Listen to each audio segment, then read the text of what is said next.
Il y a sans doute une chose que vous avez avec vous, peut-être dans votre poche, peut-être dans votre veste, peut-être dans votre portefeuille, et je ne suis pas en train de parler de votre GSM, mais je suis pratiquement certain que pour la majorité d'entre vous, vous êtes partis avec ce matin. Et cette chose, c'est tout simplement votre carte d'identité. Ce n'est pas mon permis de conduire. Alors, comme vous voyez, ma carte d'identité, à moi, elle est rose.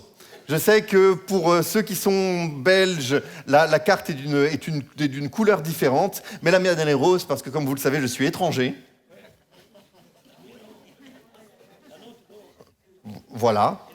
Mais je ne sais pas de quelle couleur est la vôtre, mais c'est un petit document, c'est une petite carte plastique qui est là, je la ressors, et qui sert à justifier finalement notre identité, pas justifier qui nous sommes.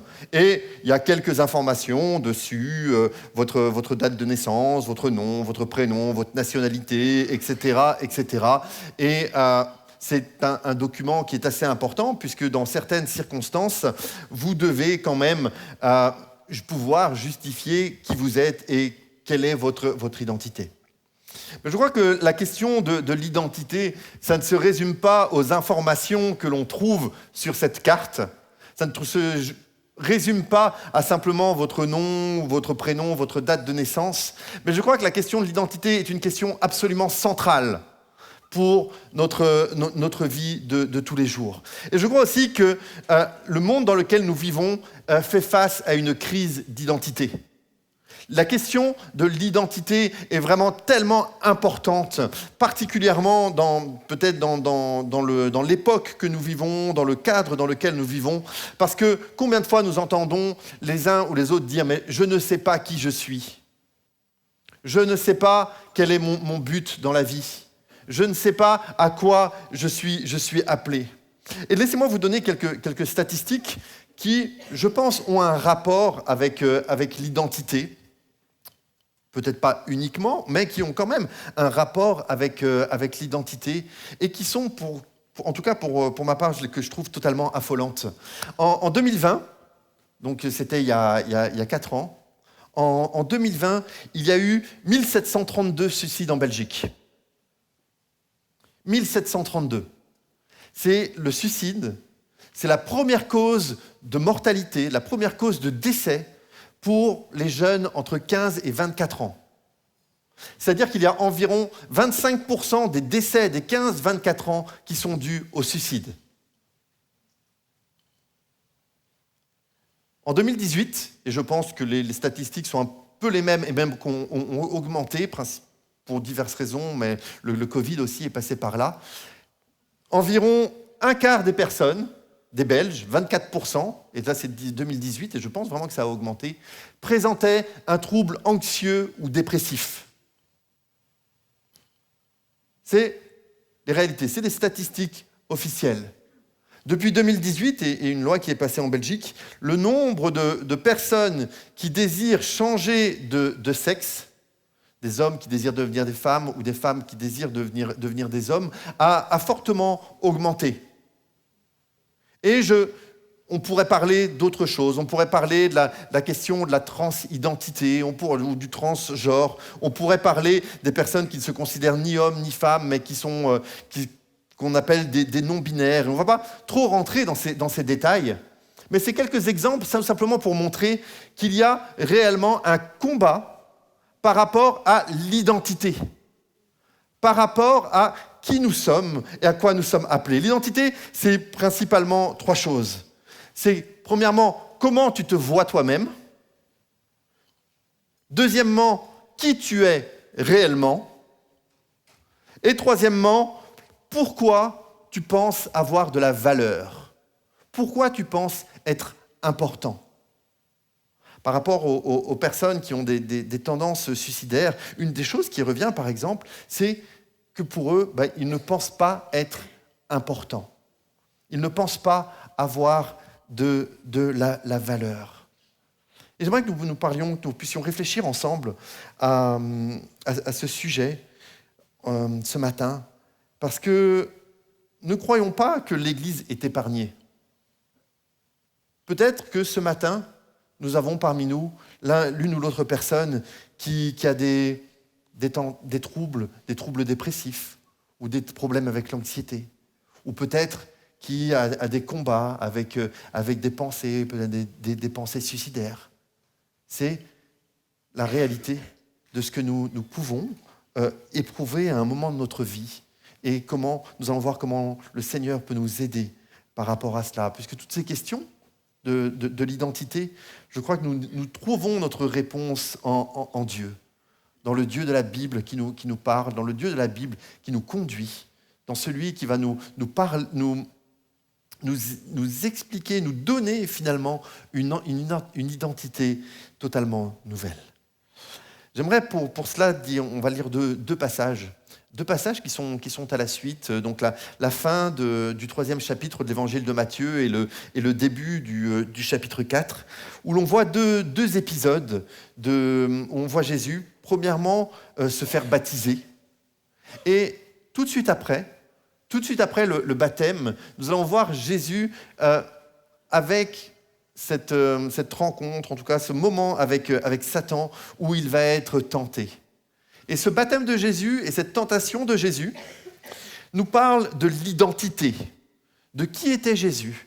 Et il nous donne l'exemple de comme Jésus a vécu, a tenu ferme dans son identité, comment nous aussi, nous pouvons tenir ferme et vivre cette nouvelle identité. Donc nous verrons que c'est une bataille, et c'est le premier point. C'est une bataille entre Jésus et Satan.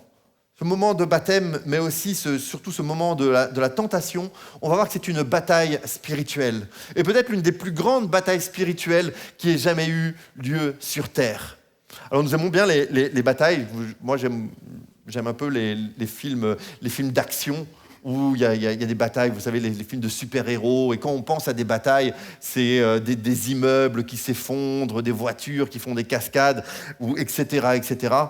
Là, je pense que la bataille, et sans doute cette énorme bataille spirituelle qui a eu lieu, c'était entre deux personnes qui ont parlé, et dont l'une essayait de remettre l'identité de l'autre en question. Lisons donc Matthieu au chapitre 3, on lira les versets 13 à 17. C'est le moment de l'histoire où Jésus se fait baptiser. Donc Matthieu 3, des versets 13 à 17, ils vont s'afficher derrière moi. Alors Jésus vint de la Galilée au Jourdain vers Jean pour être baptisé par lui. Mais Jean s'y opposait en disant « C'est moi qui ai besoin d'être baptisé par toi, et tu viens à moi ?» Jésus lui répondit « Laisse faire maintenant, car il est convenable que nous accomplissions ainsi tout ce qui est juste. » Et Jean ne lui résista plus. Dès que Jésus eut été baptisé, il sortit de l'eau. Et voici les cieux s'ouvrirent, et il vit l'Esprit de Dieu descendre comme une colombe et venir sur lui. Et voici une voix fit entendre des cieux ces paroles. « Celui-ci est mon Fils bien-aimé, en qui j'ai mis toute mon affection. » Les versets suivants, donc le début du chapitre 4, nous disent cela. Et comme vous le savez sans doute, la séparation en chapitres n'est pas dans le texte original. Les auteurs n'ont pas séparé leurs écrits en chapitres. C'est plus tard, pour s'y retrouver plus facilement, qu'on a mis les chapitres. Et donc, il y a une continuité vraiment entre ces deux passages, la fin du chapitre 3 et le début du chapitre 4. Et donc, Matthieu, au chapitre 4, les 9 premiers versets nous disent « Alors Jésus fut emmené par l'Esprit dans le désert pour être tenté par le diable. Après avoir jeûné 40 jours et 40 nuits, il eut faim.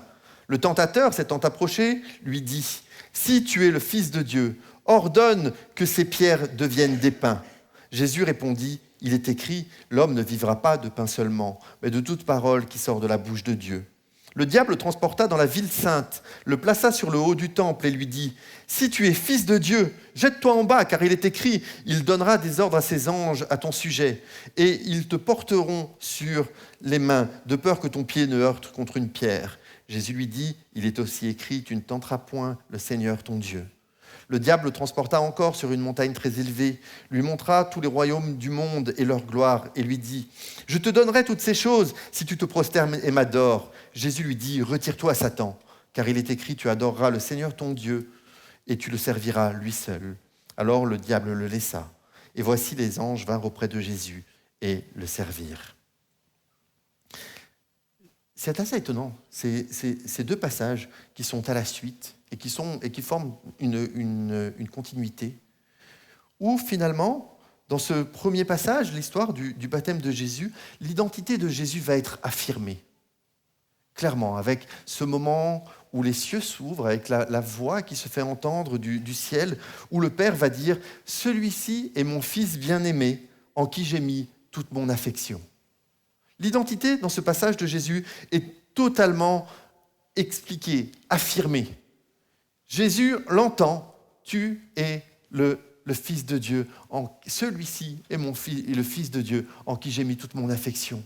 Et quelques instants plus tard, on ne sait pas exactement combien de temps, mais au moins 40 jours plus tard, avec le moment de jeûne et que Jésus va prendre dans le désert, le diable va venir, il va venir le tenter, il va venir provoquer finalement Jésus, et par deux fois, il va dire « Mais si tu es fils de Dieu ».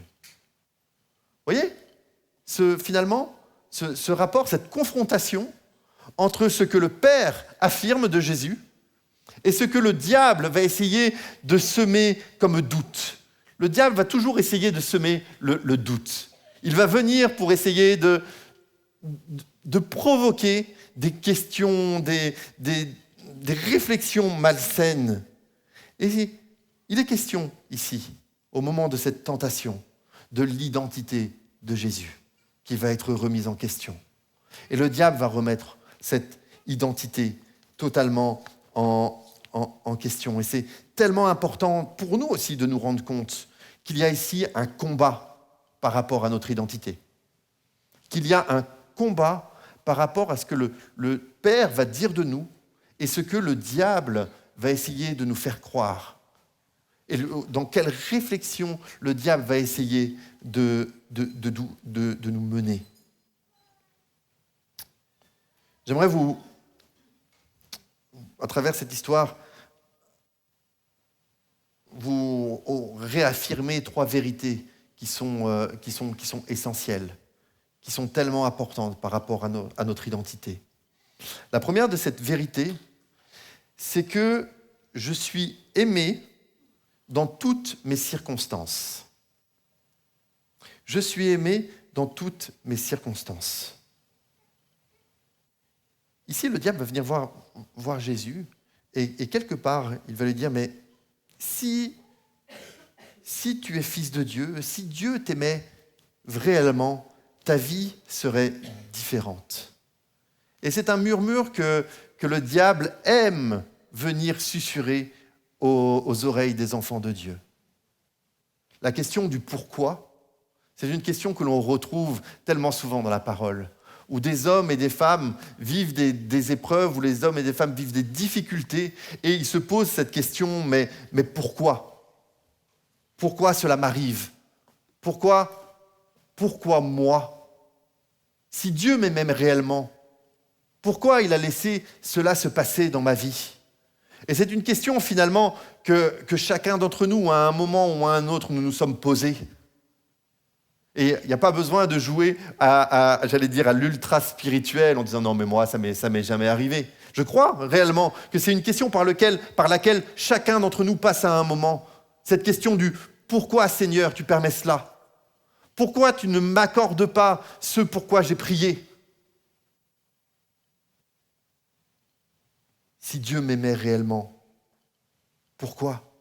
Pourquoi la maladie ? Pourquoi les conflits dans les environnements familiaux ou professionnels ? Pourquoi j'ai perdu mon emploi ? Pourquoi je n'ai pas obtenu ce pourquoi j'ai prié depuis tellement longtemps, depuis des semaines, des mois, voire des années ? Le diable vient commencer à susurrer à notre oreille, mais si tu étais vraiment un fils ou une fille de Dieu, Si Dieu t'aimait vraiment, si Dieu tenait à toi, il ne laisserait pas cela arriver. Et le diable va venir.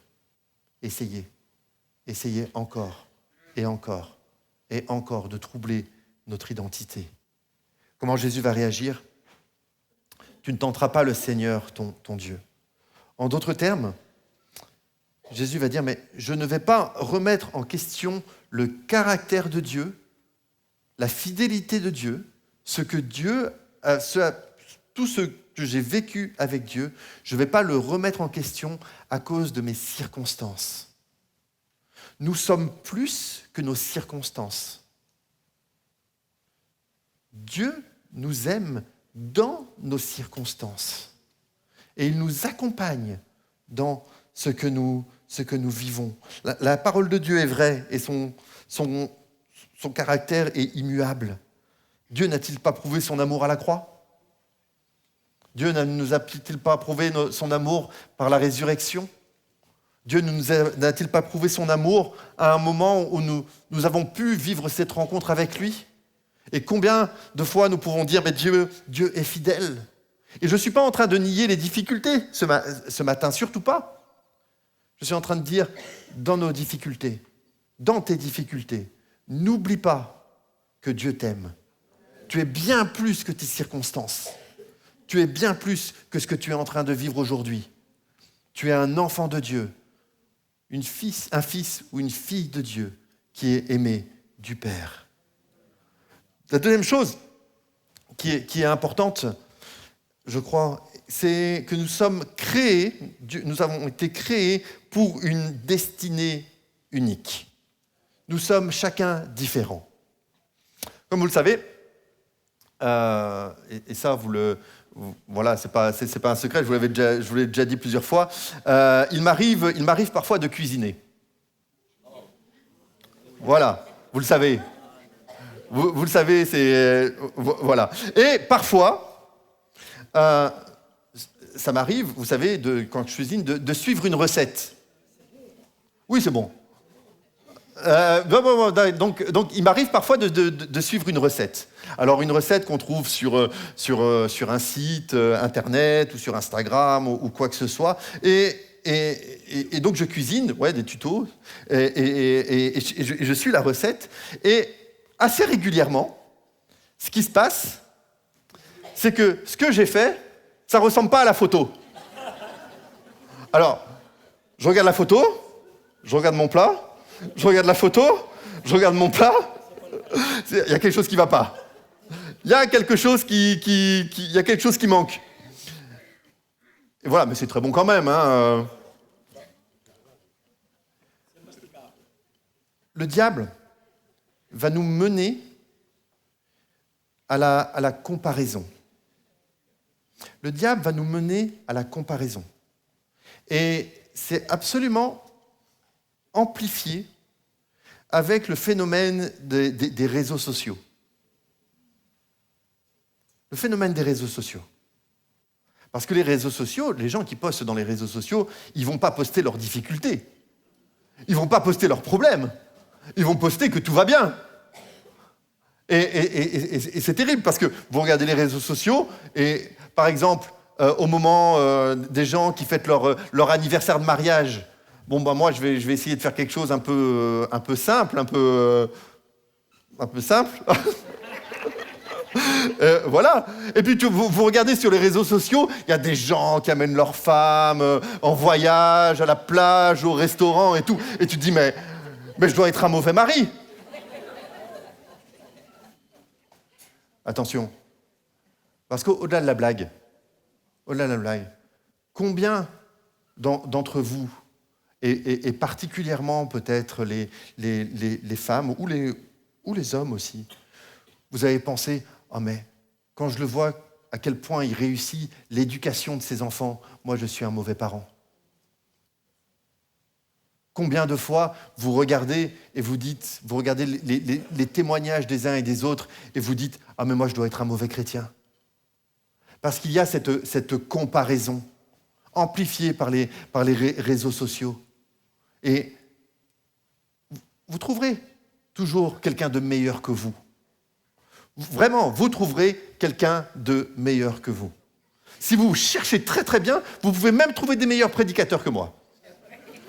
Mais il faut vraiment bien chercher. Mais au-delà de ça, au-delà de la blague, vraiment, au-delà du sourire qu'on peut avoir ce matin, il y a une réalité, la réalité de la comparaison. La réalité où on est là et où le diable va commencer à te dire et à mettre le doute finalement dans qui tu es. Et ça va t'amener à vouloir prouver encore et encore plus. À vouloir prouver que tu es un bon chrétien, à vouloir prouver que finalement tu mérites l'amour de Dieu. La comparaison nous pousse à vouloir prouver que nous méritons l'amour de Dieu. Et que finalement on n'est pas si mauvais. Nous sommes tous différents. Lisez la parole de Dieu. Vous rendez compte que chaque histoire et chaque ministère, chaque service, chaque appel que Dieu a pour nous est différent. Vous savez, quand Dieu va à la rencontre de Gédéon, il va l'envoyer tout de suite. Moïse, lui, il a dû passer 40 ans à s'occuper des troupeaux. David, il a passé, on pense, 5, 6, 7 ans à s'occuper aussi dans les pâturages. L'apôtre Paul, et ça c'est quelque chose qu'on ne dit pas tellement souvent, mais il a passé, on pense, presque 15 ans dans le désert à apprendre. Éphésiens, au chapitre 2, et vous savez que c'est un verset que j'aime particulièrement, et dont je parle assez régulièrement. Car nous sommes son ouvrage ayant été créé en Jésus-Christ pour de bonnes œuvres que Dieu a préparées d'avance afin que nous les pratiquions. Qu'est-ce que nous dit ce passage ? Il nous dit que pour chacun d'entre nous, il y a des bonnes œuvres différentes, il y a des projets différents, et nous sommes tous sur des chemins différents. Nous n'avons pas le même appel, nous n'avons pas les mêmes problèmes, et quelque chose, et quelque part ça m'arrange, mais je ne suis pas dans vos chaussures. Je suis aux chausses du 44. Je ne suis pas dans vos chaussures. Et au lieu de vouloir rentrer dans cette comparaison, et parfois même dans une forme de compétition entre nous, avec la bienveillance, nous pouvons dire, mais voilà, nous sommes différents et nous sommes aimés de Dieu. Chacun sur notre chemin, chacun d'entre nous là où nous sommes, alors que nous sommes tellement différents dans notre cheminement. Évitons la comparaison. La comparaison va nous éloigner de Dieu.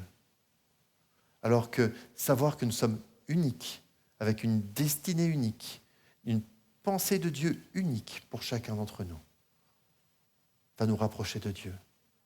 Il y a une pensée, des projets de Dieu pour ta vie, pour chacun. Il y a des projets de Dieu pour vos vies.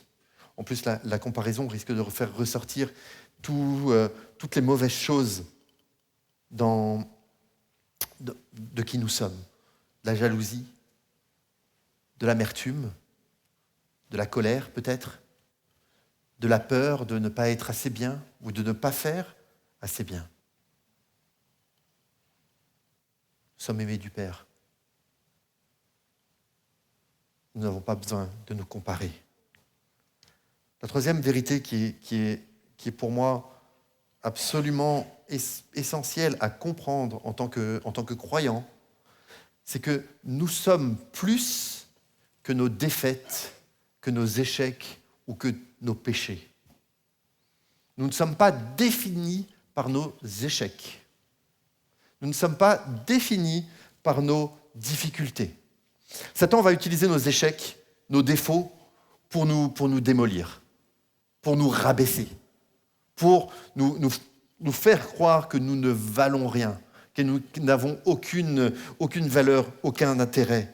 Il va sans cesse nous rappeler nos échecs, nos péchés, pour remettre en question notre identité d'enfant de Dieu. D'ailleurs, dans le livre de l'Apocalypse, Satan est défini comme l'accusateur des frères. C'est-à-dire qu'il accuse, et qu'il accuse encore, et qu'il va t'accuser, il va venir te rappeler ce que tu fais, ou ce que tu as fait. Il va venir te rappeler ton péché, encore et encore et encore. Et parfois même, des années et des années après, il va revenir vers toi avec une pensée en disant « Tu te rappelles ce que tu as fait le 19 février à 17h30 en 1982 ?» 1982, j'étais à peine né, mais peut-être que ça parle plus à d'autres personnes. Tu te rappelles de cela? Il faut bien être clair. Le mensonge, Satan est le père du mensonge. Mais le mensonge, il n'est pas dans les choses qu'il va nous rappeler. Parce que très souvent, les choses qu'il va nous rappeler, ce sont des choses que nous avons réellement faites. Ce sont réellement nos péchés. Ce sont réellement nos échecs. Ce sont réellement nos défaites que Satan va venir nous rappeler. Le mensonge, il n'est pas là. Le mensonge, c'est qu'il va se servir de ça pour remettre en question notre identité et l'amour que Dieu nous porte.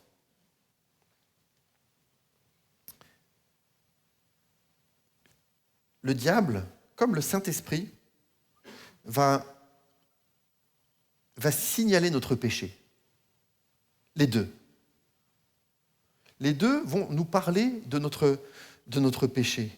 La différence, c'est que le diable va utiliser ce que nous avons fait pour remettre en question l'acceptation de Dieu. Alors que le Saint-Esprit va nous rappeler l'acceptation de Dieu pour que nous puissions régler notre péché. Et les deux choses sont totalement différentes. Il y a une phrase bien connue que j'aime bien qui dit le diable connaît ton nom, mais il va t'appeler par ton péché. Le Saint-Esprit connaît ton péché, mais il t'appelle par ton nom. Et c'est tellement vrai. Et c'est tellement vrai. Nous sommes aimés de Dieu, malgré nos péchés. Jamais Dieu va remettre notre identité à cause de cela. Il y a une différence profonde entre conviction et condamnation.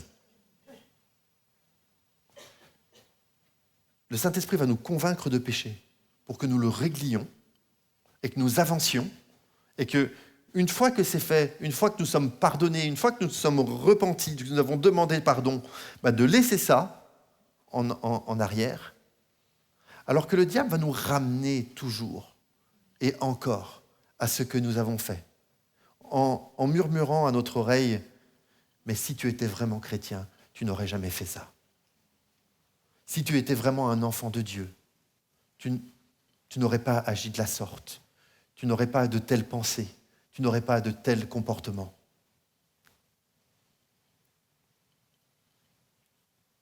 Jésus, à travers cette histoire de Jésus, nous nous rappelons que nous sommes les fils bien-aimés de Dieu, en qui il a mis son affection. Faisons réellement la différence entre la conviction et la condamnation. Nous sommes plus que nos échecs, que nos péchés, que nos défaites. Nous sommes bien plus que ça. Nous sommes des enfants de Dieu. Alors Satan a un objectif principal pour nous. Il veut que nous construisions notre identité sur les circonstances, sur ce que nous vivons, et nous faire croire que ce que nous vivons nous définit. Il veut que nous définissions notre identité par rapport à la comparaison, par rapport à ce que vivent les autres, par rapport à ce que sont les autres. Et il veut que nous définissions notre identité par rapport à notre vécu, à nos défaites, à notre péché.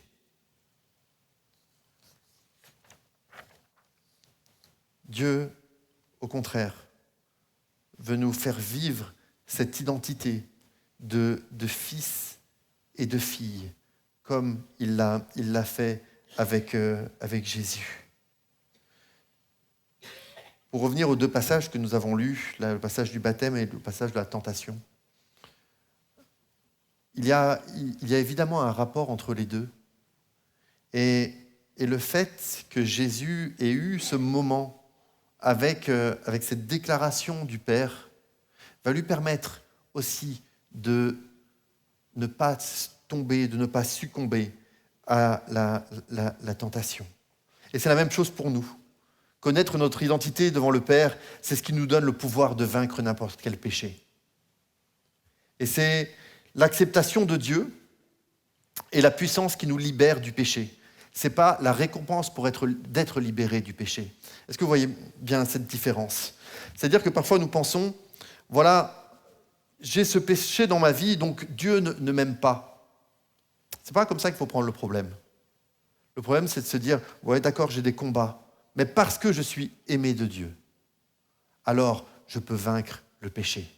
Parce que je connais mon identité de fils et de fille, je peux vaincre le péché. Parce que je sais que le Saint-Esprit vit en moi et travaille en moi et fait son œuvre en moi, alors je peux vaincre le péché.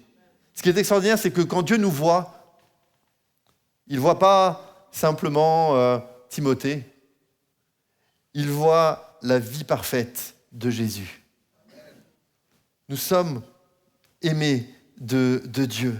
Et alors, nous pouvons avoir cette phrase, cette parole que nous faisons nôtre. Tu es mon fils bien-aimé en qui j'ai mis toute mon affection. Et il le dit, et Dieu le prononce encore sur nos vies. Nous sommes aimés de Dieu. Et c'est ce qui forme, et c'est ce qui forge finalement qui nous sommes, notre identité. Et finalement, ces trois questions sur l'identité que nous nous posons beaucoup, mais comment tu te vois toi-même, qui tu es réellement, pourquoi tu penses avoir de la valeur, elles trouvent finalement leur réponse dans cet amour de Dieu, dans ce que Dieu nous donne et dans ce que Dieu fait dans nos vies. Alors, qui sommes-nous réellement? Quelques phrases, en tout cas quelques mots avant qu'on puisse prier ensemble. La première chose, si tu peux les afficher, Nathan, c'est le slide suivant. Ouais, là c'est parfait. D'abord, ce que je ne suis pas. Je ne suis pas comment je me compare aux autres. Je ne suis pas non plus simplement la somme de toutes mes capacités ou la somme de tous mes talents. Je ne suis pas mes erreurs du passé, mes péchés, mes combats. Je ne suis pas mes accomplissements ou mes réalisations. Je ne suis pas simplement mon potentiel.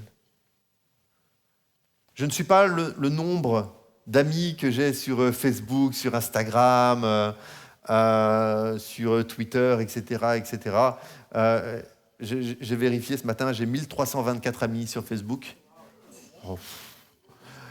Soyons bien clairs, je pense que les 2 tiers d'entre eux, je ne les reverrai plus jamais.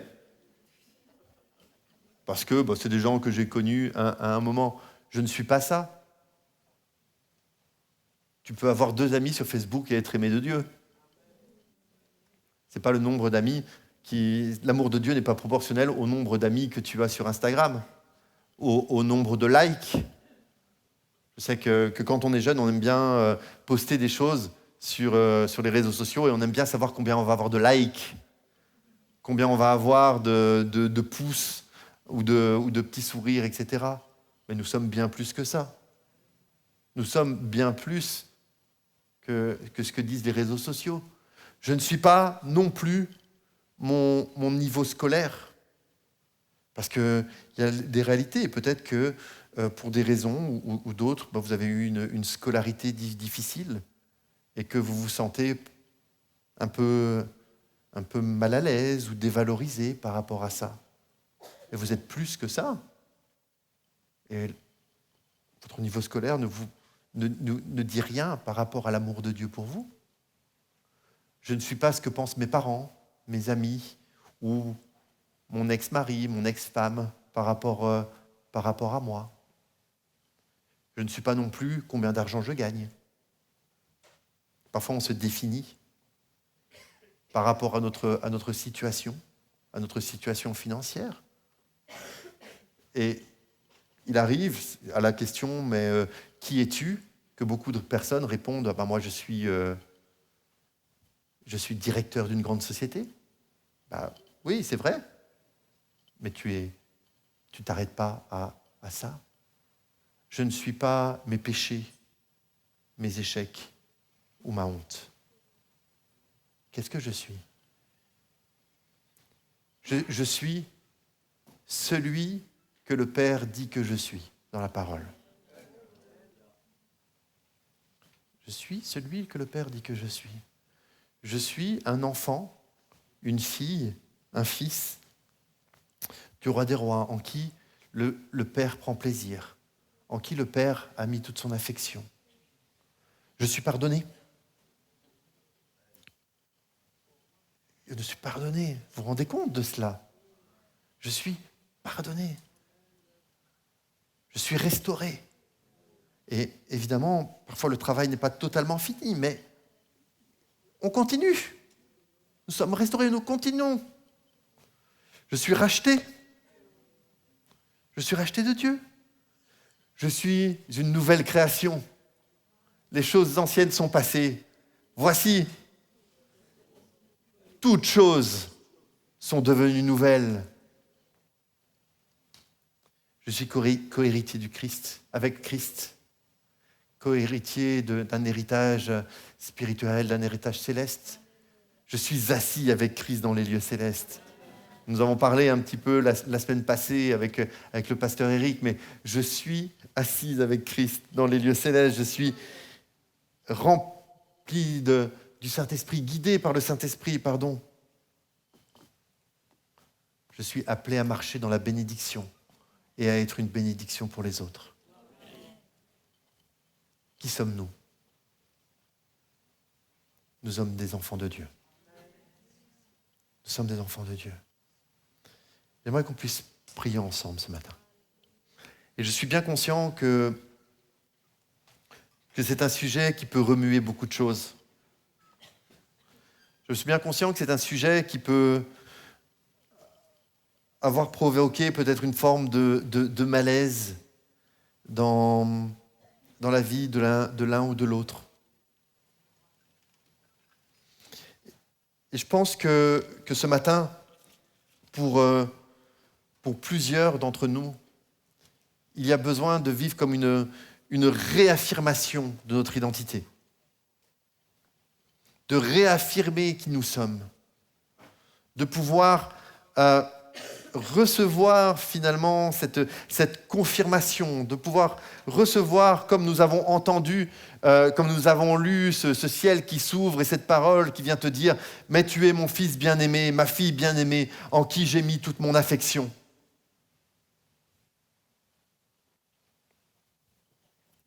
Et ce matin, j'aimerais simplement vous laisser l'occasion de répondre à ce message.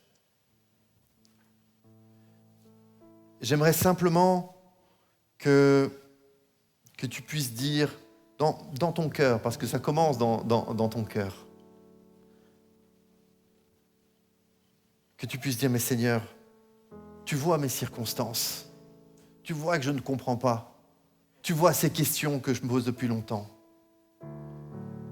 Viens me rappeler que je suis ton enfant. Que tu puisses dire aussi peut-être, Seigneur, tu vois à quel point je me compare à ceux qui sont à mes côtés. À quel point c'est un combat pour moi, cette comparaison.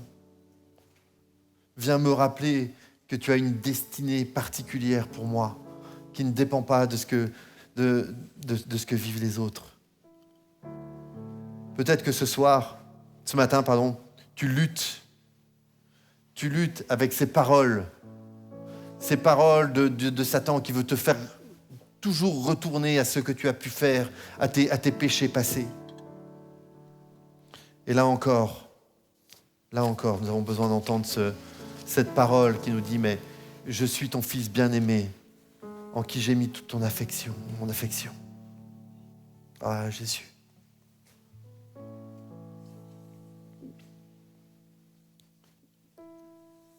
Seigneur, je te prie. Je te prie pour chacun d'entre nous, Seigneur. Parce que chacun d'entre nous, à un moment ou à un autre, nous avons dû faire face à ces questions.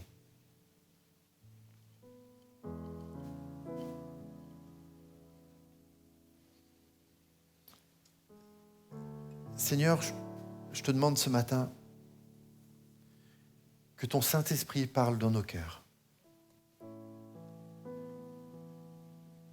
Que ton Saint-Esprit puisse montrer des situations, montrer des circonstances, montrer des moments peut-être dans nos vies, des choses qui nous font souffrir, des choses que nous n'avons pas comprises, des choses qui sont lourdes, Seigneur, des choses qui nous font peut-être douter de toi, douter de ton amour, douter de notre position, de notre identité d'enfant de Dieu.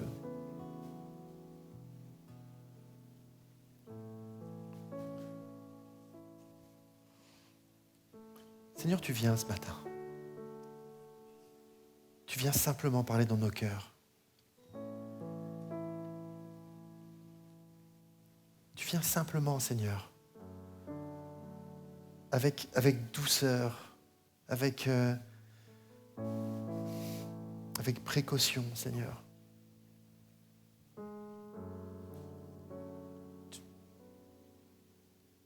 Tu réaffirmes en nous, Seigneur, notre identité de fils et de fille. Tu viens réimprimer en nous, Seigneur, cette identité. Tu nous rappelles, Seigneur, que si quelqu'un est en Christ, il est une nouvelle créature. Que les choses anciennes sont passées. Toutes choses sont devenues nouvelles. Ah, Jésus. Merci, Seigneur. Vraiment, je ressens qu'il y a des personnes, ce matin, quelque part, vous traînez votre passé, vos péchés passés comme un boulet. Comme, je sais pas, vous avez sans doute déjà vu des prisonniers il y a au siècle dernier, ou il y a peut-être même 2 siècles, qui avaient un boulet attaché au pied et qui avaient du mal à avancer parce qu'ils avaient un boulet. Et c'est un peu comme ça dans vos vies. Vous traînez ce passé comme un boulet. Et le Seigneur, ce matin, veut briser ces chaînes, tout simplement. Et il veut vous dire, mais inutile de traîner cela. Ce péché, si tu l'as confessé devant Dieu, alors tu es pardonné. Et le diable va essayer de te remettre dedans. Et c'est à toi, quelque part, de dire, mais maintenant c'est terminé. C'est terminé. Je ne suis pas défini par ce que j'ai fait il y a 1 semaine, 1 mois, 1 an, 10 ans, peut-être même encore plus longtemps. Seigneur, tu brises les chaînes ce matin. Ces chaînes du passé qui nous font douter de toi, douter de qui nous sommes. Seigneur, nous sommes tes enfants, tes fils et tes filles que tu aimes, tes fils et des filles pour lesquels tu as donné Jésus sur la croix. Seigneur, je te prie pour chacun d'entre nous que nous soyons fermes dans notre identité, que nous soyons, Seigneur, heureux, fiers d'être des enfants de Dieu. Je Je te le demande dans le nom de Jésus. Amen. Amen. Je pense que un des éléments, une des caractéristiques des enfants de Dieu, c'est la louange. Et j'aimerais qu'on termine par un temps de chant, un temps de louange, où nous pouvons exprimer à travers les chants notre identité. Et que nous pouvons dire, je suis un enfant de Dieu et je me réjouis en Dieu parce que je sais qu'il m'aime.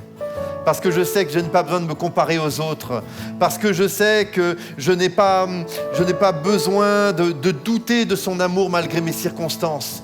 Parce que je sais qui tu es, Jésus. Je veux te chanter, je veux me réjouir en toi.